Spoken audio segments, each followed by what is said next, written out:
5 must-have kúskov na jeseň 2026. Ako prvé sú to flanelové košele. Dajú sa nosiť na niekoľko spôsobov, môžete si ich dať len na nejaké basic tričko, môžete si ich zapraviť do nohavíc, môžete si dať okolo pása. Je tam veľmi veľa variant, ktoré môžete s flanelovou košelou vymyslieť. Druhé sú to výrazné doplnky, náramky, náhrdelníky. Určite si túto jeseň nejaké zaobstarajte. Ak si vyberiete nejaký basic outfit, práve doplnkami ho viete vyšperkovať. Mokasíny s nižšou podrážkou, ideálne v burgundii, v hnedej farbe, môžete aj čierne, záleží od toho, aký štýl nosíte. Dajú sa super kombinovať s džínsami, so sukňou, so širokými nohavicami, dokonca aj s midi sukňou, takže je to naozaj taký typ topánky, ktorý sa dá kombinovať do rôznych fitov. Štvrtým trendom sú strapce. Ak sa vám nepáči napríklad bunda alebo nohavice strapcové, tak siahnite možno po nejakej strapcovej kabelke. Vyzerá to podľa mňa krásne štýlovo a v kombinácii s nejakými kobojskými topánkami to bude úplná topka.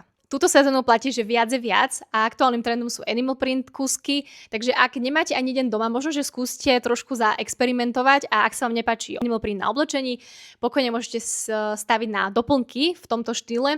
Aktuálne asi tak najviac trendy, že zebra a krokodíly vzor, ale môžete určite ísť aj do leoparda, kráľské potlače a podobne.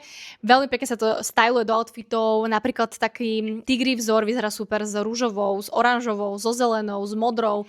Nebojte sa kombinovať vzory, farby, štýly, je to viac ako vítané v túto sezónu. Napíš dole do komentára, ktoré z týchto trendov si ty zaobstaráš a pre viac modného a beauty contentu ma nezabudni sledovať. Ak ťa zaujíma svet módy a beauty, môžeš si na mojej stránke ankita.sk prečítať aj blog. Aktuálne som vydala aj blog o tom, aké sú trendy na jeseň 2026. Tiež si môžeš zakúpiť aj e-book. Vytvorila som taký rozsiahly e-book o kapsulovom šatníku, ako si urobiť audit šatníka, čo patrí do kapsule, ako si tú kapsulu vytvoriť, kde nakúpiť tie kúsky. Takže ak by ťa zaujímala kapsula, také basic, základné kúsky v šatníku, tak v e-booku nájdeš všetky informácie, ktoré potrebuješ. Ak by si ani po týchto informáciách nevedela rady, tak som tu pre teba, môžeš so mnou dohodnúť aj online konzultáciu.